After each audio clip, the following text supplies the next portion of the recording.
I came to Kalimantan to study clouded leopards, not spirits, not the whispers that coil through peat swamp forests when the mist thickens and the world shrinks to the space between heartbeats.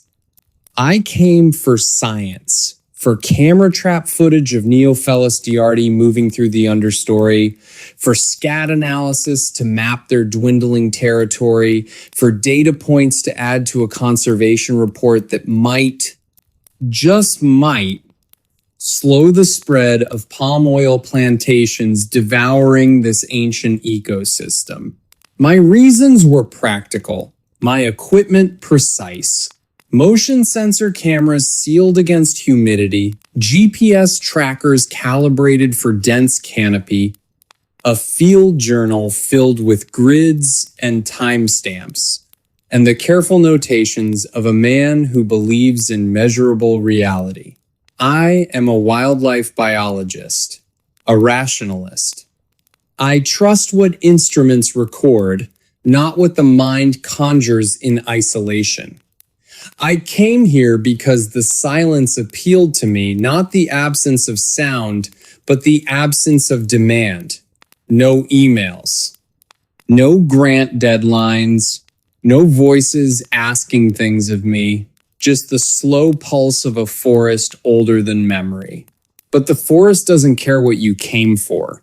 It only cares if you're quiet enough to hear it breathing. My camp sits deep in West Kalimantan, nestled in a bend of the Kapuas River where the water winds like a black serpent through endless peat swamp. The air is always wet, not with rain, but with a perpetual exhalation from the soil itself, a moisture that clings to your skin like a second layer, seeps into your clothing until fabric forgets its dryness, beads on your eyelashes when you blink too slowly. At night, the trees drip. Not rain, just condensation pulled from the sky by roots older than memory, older than kingdoms, older than the first human who ever stood here and felt small. You learn the rhythms after weeks like these. Hornbills call at dawn with deep, echoing booms that vibrate through your chest, their voices carrying across valleys like questions without answers. Gibbons scream midday long, piercing calls that slice through the humid air, territorial declarations that echo for miles. At dusk, everything stops, not gradually, abruptly. As if a switch is flipped deep in the earth. The frogs cease their nightly chorus mid-croak. The insects fall silent. Even the drip of moisture from branches halts for 3 full minutes. The time it takes a stick of incense to burn down in the longhouses along the river. That's when I first saw him. Day 32. I was filtering river water through my ceramic purifier, the slow drip filling my canteen with clean, cool liquid. The silence had just settled. I felt the shift in the air before I saw him, a cooling along my spine, the sense of being regarded not with threat, but with ancient patience. At the riverbank, where the black water lapped at mossy roots, stood a man in tattered field clothes, the same khaki shirt and cargo pants I wore, sun-bleached and stained with mud, exactly like my own. Barefoot on the slick stones, face shadowed by a wide rattan hat worn smooth by rain and time. He didn't speak, didn't move. Just watch me perform this mundane ritual, filtering water, checking the flow rate, waiting for the forest's breath hold to pass. I nodded the way I'd seen local Dayak guides do near sacred trees. A slight dip of the chin, hands pressed together not in prayer but in acknowledgement. Not worship, recognition. He vanished like mist burning off at sunrise. Not with a flicker or fade, simply ceased to occupy space, as if he'd been a trick of light and shadow all along. But the air where he'd stood remained cool long after, and the drip from my filter slowed to a stop as if repelled by invisible breath. That night, I found my thermos outside my tent. I'd left it inside, empty, beside my sleeping mat after the last sip of coffee. Now it sat centered on a mossy log 3 meters from my door flap, cap screwed on tight, still warm to the touch. I unscrewed it slowly, full of hot black coffee, just how I make it. 2 scoops of coarse ground beans brewed in boiling river water. No sugar, a single drop of condensed milk from the tin I'd brought in Pontianak. Steam rose in a steady plume, vanishing into the humid air near the canopy.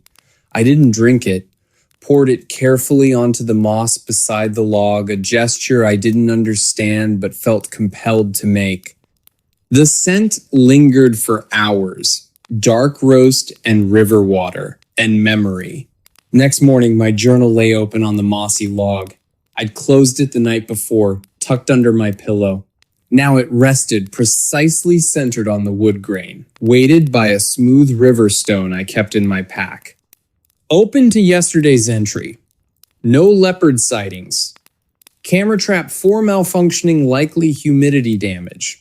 Weather, overcast 31°C. Below it in my handwriting, same blue ink, same pressure on the downstrokes. A new line. They're teaching you to listen. Don't speak unless the forest asks. I never wrote that.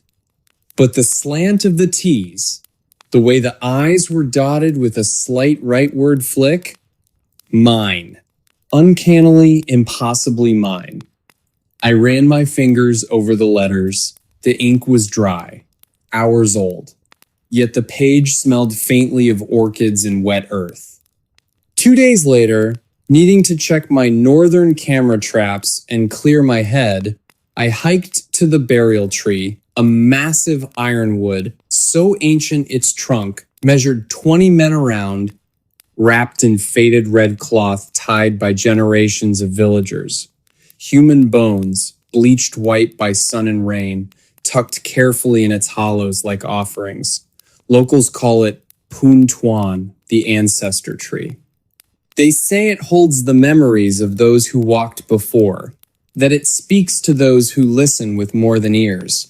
They say it doesn't harm the humble, only watches, only reminds. On its roots sat a single clay cup, my cup.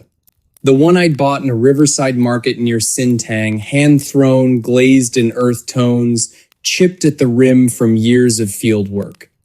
Inside coffee, still warm, the scent unmistakable, dark roast, condensed milk, river water boiled just long enough, and beside it, my spare field gloves. Neatly folded one inside the other, the way the Dayak elders taught me to store things properly during my first expedition here years ago. Impossible. I'd left them zipped in the inner pocket of my pack, sealed against monsoon damp. Last night, I woke to whispering, not from the radio, not from the wind finding a crack in the tent fabric. From the woods themselves, a voice carried on air, so still it shouldn't carry sound at all. Not Malay, not English, just my voice. The exact timbre, the slight rasp from a childhood bout of dengue fever, the cadence I use when speaking to myself while working. Soft, calm, you don't need to leave. The river will keep you. It has kept others. It will keep you well. I grabbed my headlamp, chambered a round in my rifle out of habit rather than fear, and stepped outside into the thick night. The fog was dense, silent. Not a single leaf stirred. But on the path leading away from camp, a single bare footprint. Size matching mine, narrow, arched. Toes splayed slightly as if accustomed to earth rather than leather. Leading into the trees, vanishing into the black wall of dipterocarp forest 200 meters out. I didn't follow, didn't call out, just stood there until sweat cooled on my skin, knowing with a certainty that bypassed reason. Whoever made that print wasn't behind it, wasn't ahead of it, was already wearing my name, was already learning the weight of my coat, the rhythm of my breath, the way I take my coffee. This morning dawned barely a suggestion behind the mist. I found my passport on the burial tree roots, open to my photo. A single orchid pressed over my face. Phalaenopsis amabilis, the moon orchid, petals still dewy, fragrance sharp and sweet in the humid air, and beside it my boots, neatly placed, sole to sole, laces tied in perfect double knots the way I never tie them. I always rush, leaving loops loose, promising myself I'll retie them on the trail. These were tight, secure, ready for a journey. I didn't go back to camp, just stood there, sweat cooling on my skin, listening past the thump of my own heart. From within the trees, a kettle whistled. The thin, reedy sound of boiling water reaching its crescendo, then stopped. Not with a clatter of being lifted from the fire, not with the hiss of water hitting hot iron, but with a gentle click, the precise sound of the trivet being lifted and set aside carefully, the way I do, always. Because the Dayak elder who taught me said, a rushed hand invites accidents. I left my pack by the tree. My satellite radio too, the one I'd planned to use tomorrow to call base and request early extraction. They simply weren't necessary anymore. But my cup remains on the mossy root where I left it yesterday afternoon. Clay, chipped at the rim from a fall in the Sintang market years ago. Steam curling in delicate spirals against the damp air. Coffee. Black. Real. I didn't make it, didn't fill the kettle, didn't measure the grounds, but I'll drink it. Because the one who left it, whether forest spirit or the quiet truth, I've spent a lifetime outrunning, knows I'm tired of being alone. Knows that 6 weeks of silence has worn me down to the bone, that the memory of my mentor's laugh has faded until only the shape of his absence remains, that sometimes a man in the deep peat swamp would trade every rational explanation for the simple comfort of a cup made by hands that understand his habits. If you find this journal, don't come looking. Don't send search parties with radios and thermal cameras. Don't speak my name aloud in these woods unless you're prepared to hear it answered in your own voice. Just leave an orchid at the base of the red cloth tree. Moon orchid if you can find it, any bloom if you must. Lay it gently, petals facing the river the way villagers leave offerings for Puntuan, the ancestor tree of old tales. Then walk away without looking back, without listening for footsteps behind you. And if you hear a man humming a field song from the tree line, the one about planting rice along the kapuas, the melody my mentor sang while setting camera traps in the rain, don't answer. Don't call out. Don't raise your rifle. Walk slower. Make space in your awareness.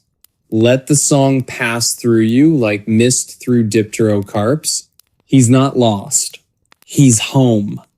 I set down the journal. The campfire dies not with a crackle but a sigh, embers collapsing into ash without heat. I don't reach for more wood. Light is no longer necessary here. I can see perfectly in the mist now, not with eyes, but with the forest's awareness. The ferns part before me without rustle. The ironwood trees bow slightly as I pass, their branches releasing small clouds of moisture like blessings. I lift the cup.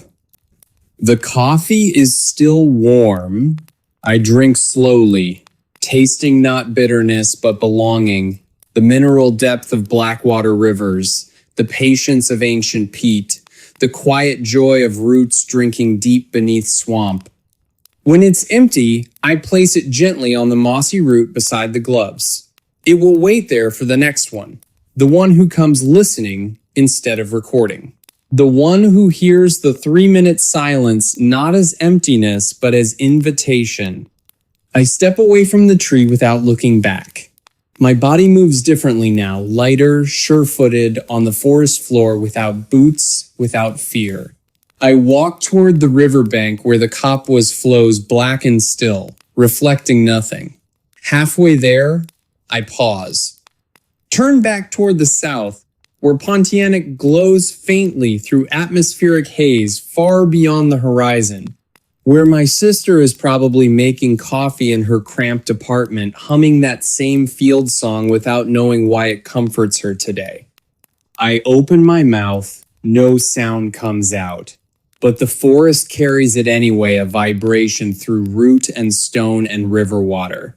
The apology I never spoke for leaving home. The gratitude I never voiced for her monthly letters that arrived even when I didn't reply. The simple truth. I am well. I am whole.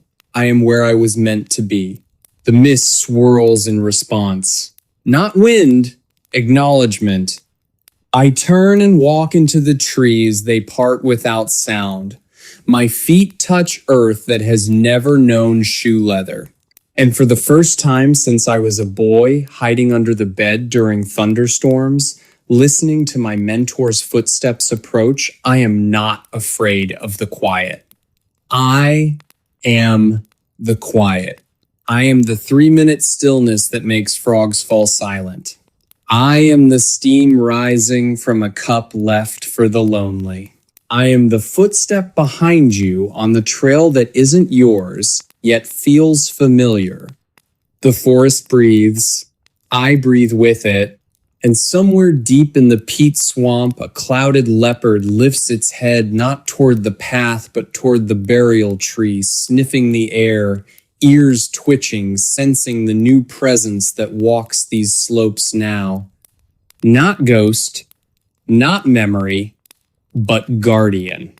Keeper of the silence between heartbeats. One more thread woven into the forest's endless breathing tapestry. Waiting for the next lonely man to arrive with his instruments and his need for quiet. Ready to learn his habits. Ready to make him coffee. Ready to show him that some solitudes are not empty, but full of belonging. I came to the heart of Borneo to map the migration routes of the Bornean orangutan, not to meet the dead, not to chase whispers that coil through peat swamp forests like smoke from unseen fires. I came for science, for GPS coordinates, camera trap footage, behavioral logs that might convince distant bureaucrats to halt the spread of palm oil plantations devouring this ancient ecosystem. My reasons were practical, my equipment precise, motion sensor cameras sealed against humidity, a satellite uplink that crackled more than it carried voice, a field journal filled with grids and timestamps, and the careful notations of a man who believes in measurable reality. I am a primatologist, a rationalist. I trust what instruments record, not what the mind conjures in isolation. I came here because the silence appealed to me, not the absence of sound, but the absence of demand. No emails, no grant deadlines, no voices asking things of me, just the slow pulse of a forest older than memory. But the forest doesn't care about your intentions. It only cares if your footsteps are heavy with arrogance or light with respect. My camp is deep in the Kapuas Hulu, nestled in a bend where the river forks into 1,000 black veins, each one carrying secrets from mountains no map names. The canopy is so thick that noon feels like twilight, a perpetual green gloom where sunlight filters through in fractured beams, illuminating dust motes and drifting spores like slow ghosts. The air doesn't just hang, it presses. Wet, warm, clinging to your skin like a second layer, smelling of decaying figs, rotting lianas, and something older, deeper, wet stone from a forgotten well, the scent of earth before the first rain. At night, the trees don't drip, they sigh. A slow exhalation that makes the leaves shiver, a sound felt in the chest more than heard by the ears.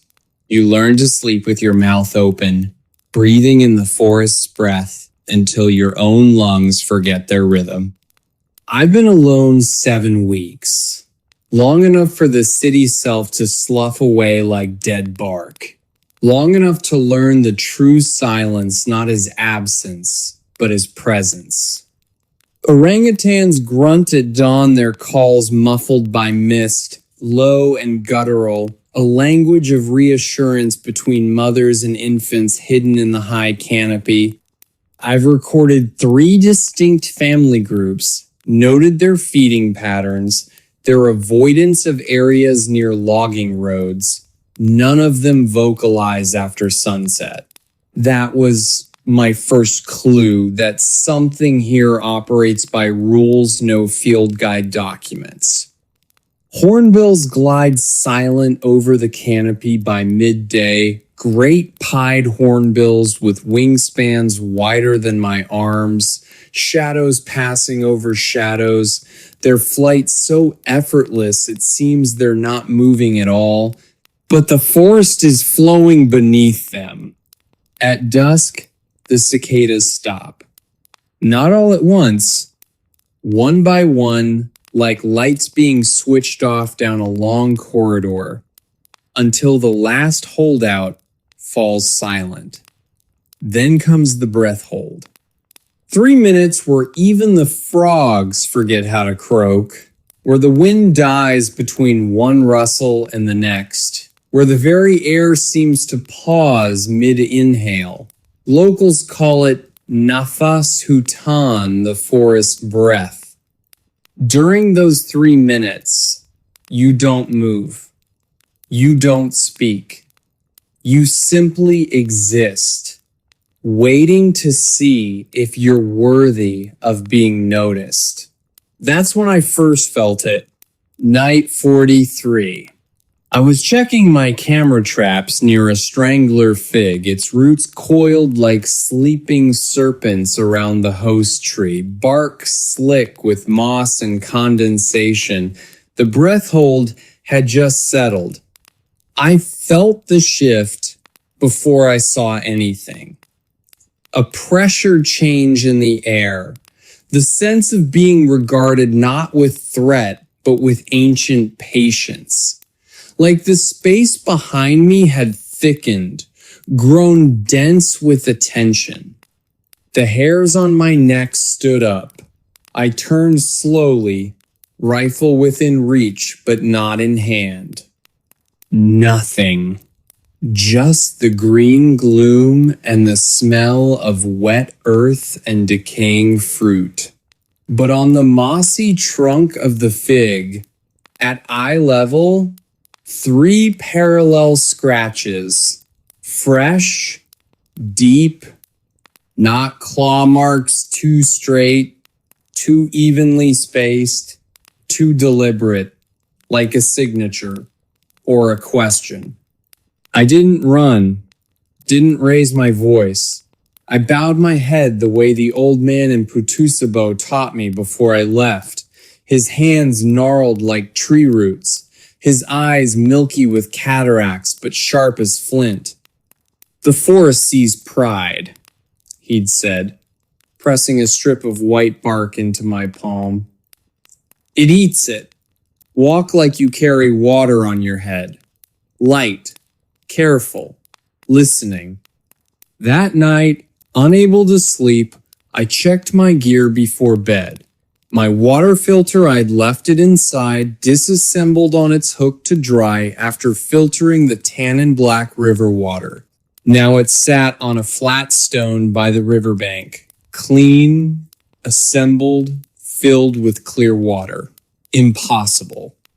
The river here runs black as ink, thick with tannins from decaying vegetation, staining everything it touches. This water was clear as glass, reflecting the weak starlight like a mirror. I didn't drink it. Poured it carefully onto the moss beside the stone, a gesture I didn't understand but felt compelled to make. The scent lingered. Clean, cold, like mountain springs I hadn't tasted since childhood. Next morning, my journal lay open on my sleeping mat. I'd closed it the night before, tucked beneath my pillow. Now it rested precisely centered, weighted by a smooth river stone I kept in my pack. Open to yesterday's entry. Orangutan group Gamma observed near tributary 4. Juvenile male exhibited nest-building behavior. Weather, overcast, 32C. Below it in my handwriting, same blue ink, same slight rightward slant, I developed copying field notes as a student a new line. He is not angry. He is waiting for you to ask. I never wrote that. But the pen pressure on the downstrokes, the way the tail of the Y curled upward, mine. Uncannily, impossibly mine. I ran my fingers over the letters. The ink bled slightly, just like mine does in this humidity, yet the page smelled faintly of wet stone and old bark. 2 days later, needing to check my northern traps and clear my head, I followed a trail of broken branches too precise for animal passage, too fresh for storm damage. It led me to a clearing I'd never seen on any satellite image or topographic map. In the center stood a single Cayuputi tree, white wood, sacred to the Dayak, its bark peeled in long, deliberate strips, revealing the pale flesh beneath. Tied to its trunk with rattan vine, dyed black with iron-rich mud, hung a small bundle of bones, not animal. Human finger bones, yellowed with age, strung on a cord of black fiber woven with orchid roots. A pusaka, an heirloom, left not as a warning, but as an offering, a bridge. Last night, I woke to a sound like stones grinding together deep underground. Not an earthquake, not the groan of shifting timber, a voice. It didn't come from the woods. It came from inside my own skull, resonating in the hollows behind my eyes, speaking in a language that had no words, only meaning. You walk on our bones, you breathe our air. Will you listen or will you leave? I grabbed my headlamp, heart hammering against my ribs, and stepped outside into the suffocating dark. The fog was so thick I couldn't see my hand. But on the path leading away from camp footprints, bare feet, large. The stride too long for any human I'd met in the longhouses along the river. And between the toes, strands of fine black hair that glistened like wet spider silk, catching the faint beam of my lamp before vanishing into mist. I didn't follow, didn't call out, just stood there until sweat cooled on my skin, knowing with a certainty that bypassed reason, the scratches on the fig weren't a threat. They were an invitation, a test. The forest wasn't demanding I leave. It was asking if I was ready to stay not as a visitor, but as a witness. This morning, dawned barely a suggestion behind the canopy. I found my satellite phone at the base of the Cayuputi tree. Screen cracked, battery dead, useless. All my data, my maps, my proof of existence in the modern world gone. And beside it, my field knife. Clean. Sharp. Placed handle first toward me, the way a gift is offered in Dayak tradition, a tool, or a key. I left my pack by the tree, my maps, my data drives, all the proof I was ever here. They simply weren't necessary anymore. But my cup remains on the mossy root where I left it yesterday afternoon. Clay. Chipped at the rim from a fall in the market at Sintang. Steam curling in delicate spirals against the damp air. Black coffee. No sugar. I didn't make it. Didn't fill the kettle. Didn't measure the grounds. But I'll drink it. Because the one who left it, whether for a spirit or the quiet truth I've spent a lifetime outrunning, knows I've stopped asking questions. Knows that 7 weeks of silence has worn me down to the bone. That the memory of my mentor's laugh has faded until only the shape of his absence remains. That sometimes a man in the deep peat swamp would trade every rational explanation for the simple comfort of a cup made by hands that understand his habits. If you find this journal, don't come looking. Don't send search parties with radios and thermal cameras. Don't speak my name in these woods unless you're prepared to hear it answered in the sigh of leaves. Just leave a strip of white bark at the base of the Cayuputi tree. Lay it gently, facing east the way villagers leave offerings for Antu, the spirits of the forest. Then walk away without looking back, without listening for footsteps behind you. And if you hear a man humming a Dayak lullaby from the tree line, the one about the hornbill carrying stars in its beak, the melody my mentor sang while setting camera traps in the rain, don't answer. Don't turn. Don't raise your rifle. Walk slower. Make space in your awareness.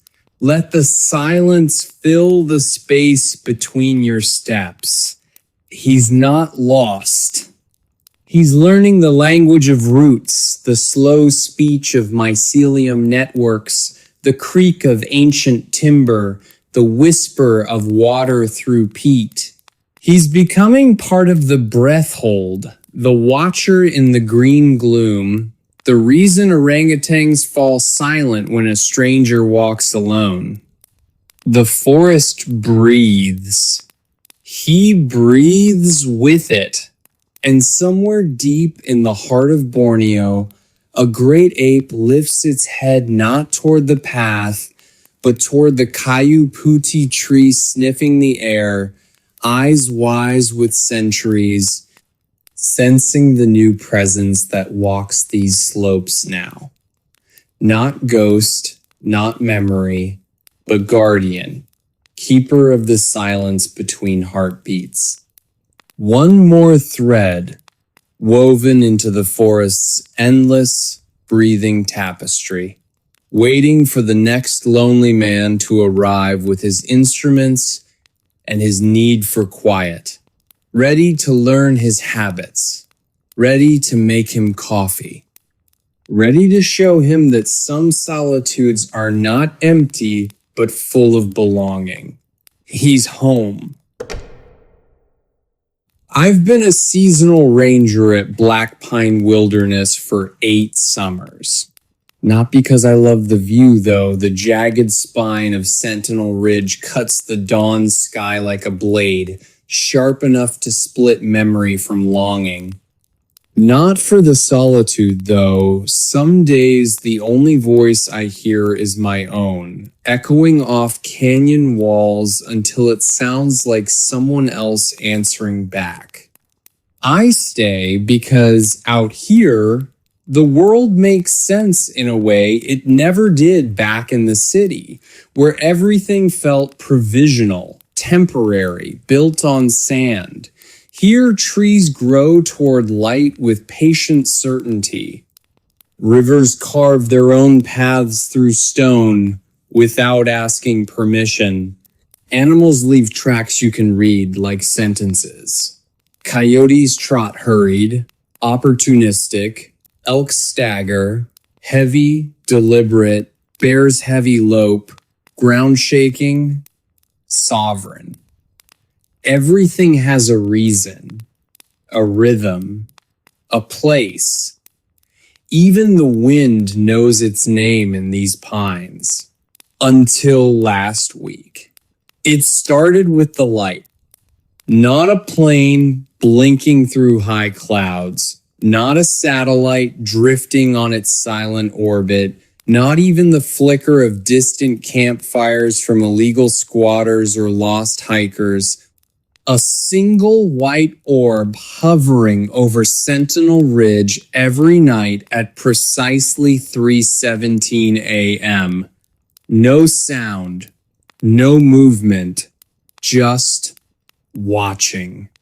Steady as a star, but lower, closer, wrong.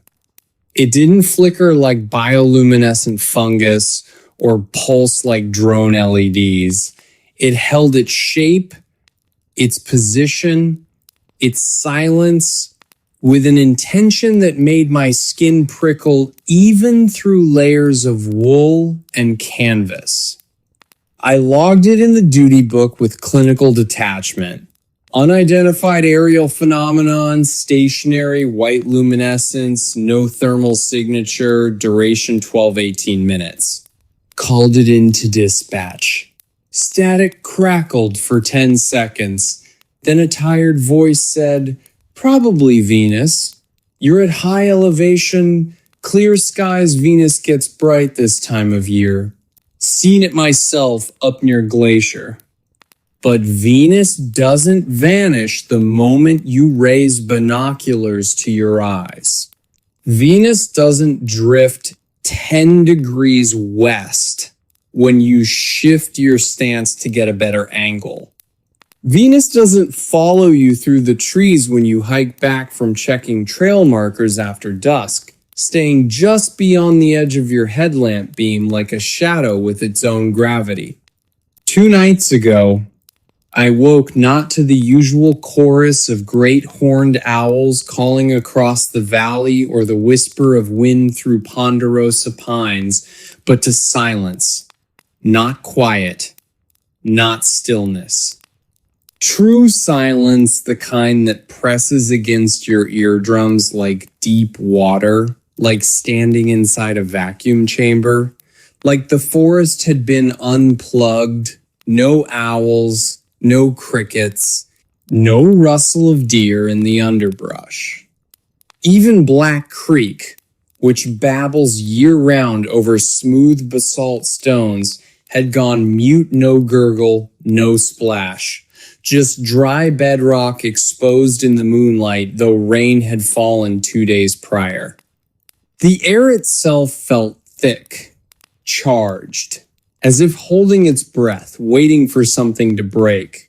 And outside my cabin, the light, 10 feet off the ground, 20 yards into the meadow, just beyond the ring of fire-scarred firs left from the '09 burn, pulsing softly, not flashing, not strobing, breathing, like a slow, steady heartbeat made visible, radiating a warmth I could feel in my chest despite the freezing air. I grabbed my rifle habit, not fear, and stepped onto the porch, boots crunching on frost-dusted pine needles, The moment my foot touched the bottom step, the light dimmed. Not switched off, not fled, just acknowledged me. As if it had been waiting for me to notice it, noticing me. The gesture was so human, so deliberate, it chilled me more than any threat ever could. Then it rose smooth, silent, no disturbance in the air, no ripple in the mist, and vanished into the low cloud layer without a trace, as if it had never been anything more than a trick of exhaustion and altitude. That morning, I found my coffee already made. Black, no sugar. Exactly how I take it. On the porch table, beside the logbook, steam still rising in thin curls despite the 28 degrees Fahrenheit air. I hadn't touched the pot. Hadn't even lit the stove. The percolator sat cold on the counter, lid closed, grounds untouched in their tin. The mug was warm to the touch. The ceramic familiar under my fingers, the one chipped during the 18 storm when a branch crashed through the window. I didn't drink it, poured it slowly onto the frozen earth, watching the dark liquid vanish into snow like an offering returned to the ground. I checked my radio logs later, scrolling back through the digital archive with numb fingers. Found a transmission timestamped 3:19 a.m., my voice calm and clear, all quiet, no issues. I never sent that. Never would. In 8 years, I've never used the phrase, no issues. Too vague, too civilian, too soft.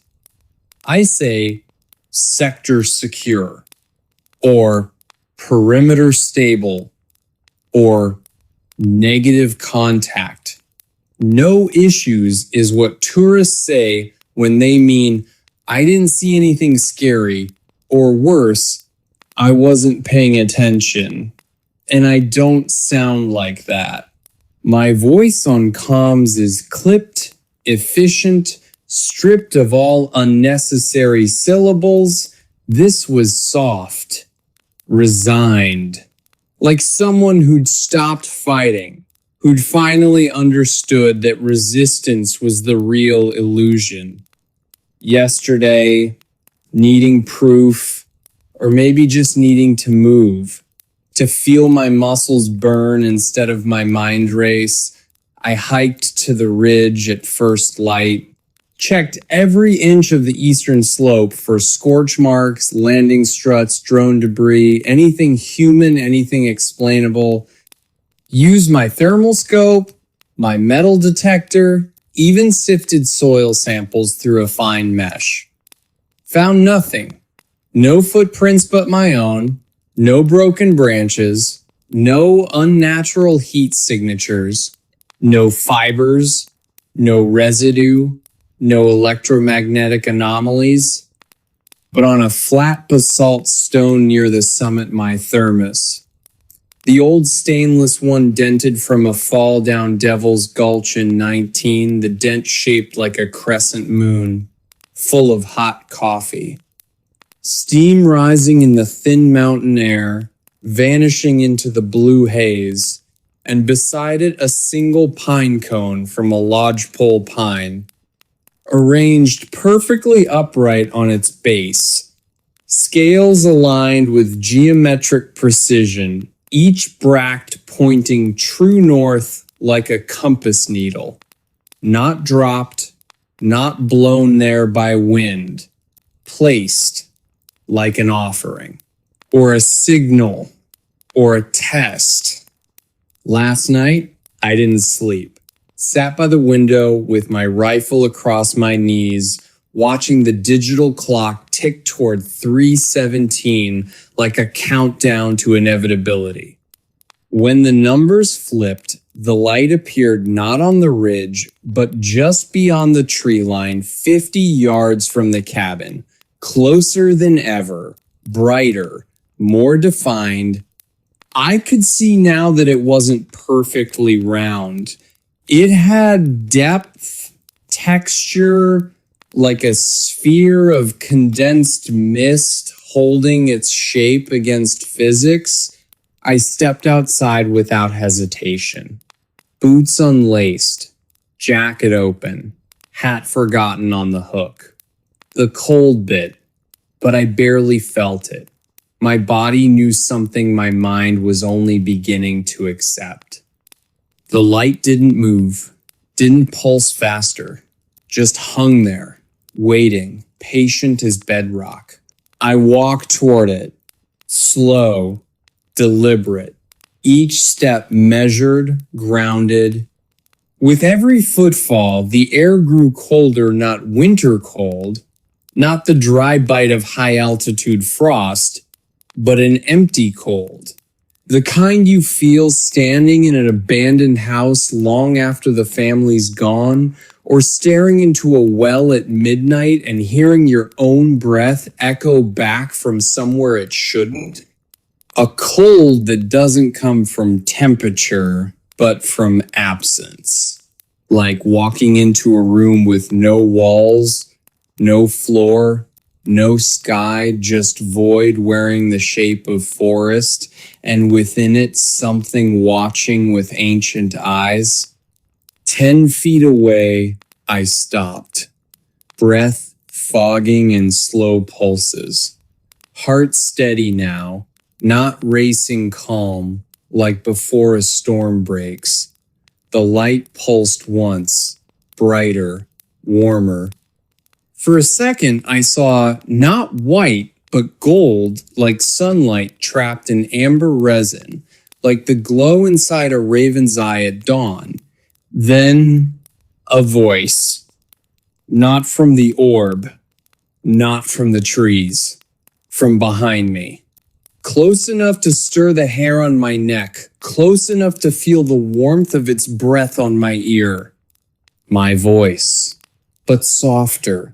Worn smooth by years I haven't lived yet, by centuries of wind through pines, by the slow erosion of time on stone.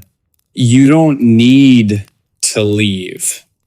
I spun around, rifle half raised, finger tense on the trigger. Nothing. Just the cabin, dark and silent.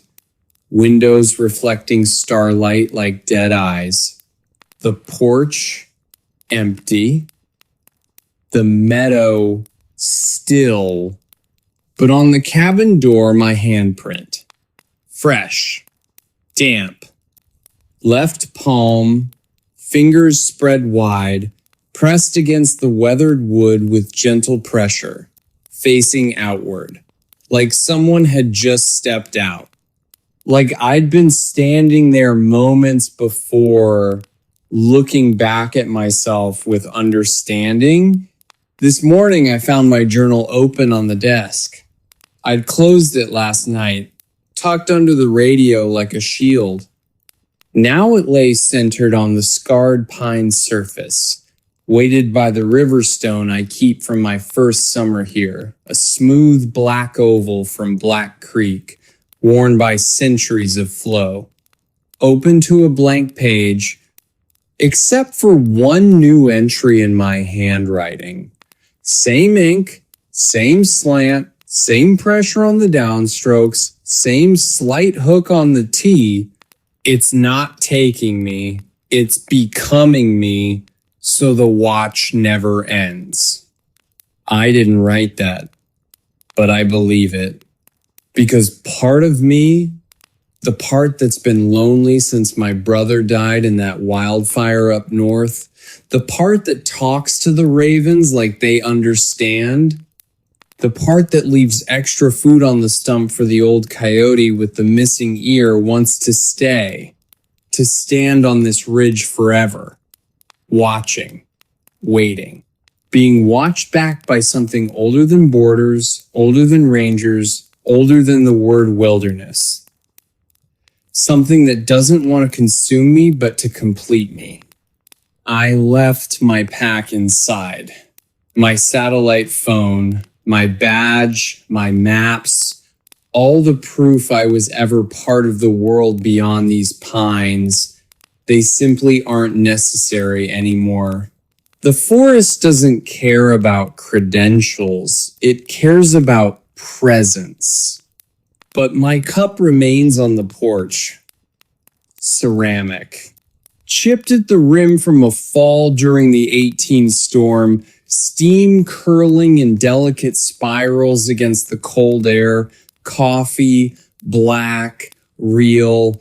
I didn't make it, didn't fill the kettle, didn't measure the grounds, but I'll drink it because the one who left it, whether ghost, guardian, or the land itself speaking through my own hands, knows I'm ready to stop running, ready to trade reports for presence, ready to become part of the silence I've spent 8 summers guarding, not as an outsider, but as its voice. If you find this journal, don't come looking. Don't send search parties with drones and thermal cameras and loud voices that shatter the stillness. Don't speak my name over the radio unless you're prepared to hear it answered in the wind, in the creak of timber, in the silence between heartbeats.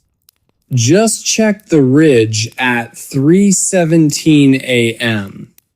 Stand where I stood, face east, breathe slow, let the cold seep into your bones until you forget you're separate from the earth. If you see a light, not a headlamp, not a star, not a reflection, but something that watches with patience, with recognition, with sorrow and welcome, don't wave, don't speak, don't raise your rifle. Just nod. He'll know you understand.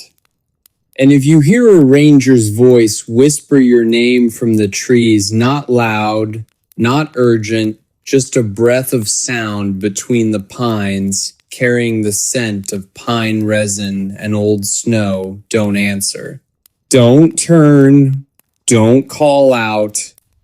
Walk slower. Make space in your awareness.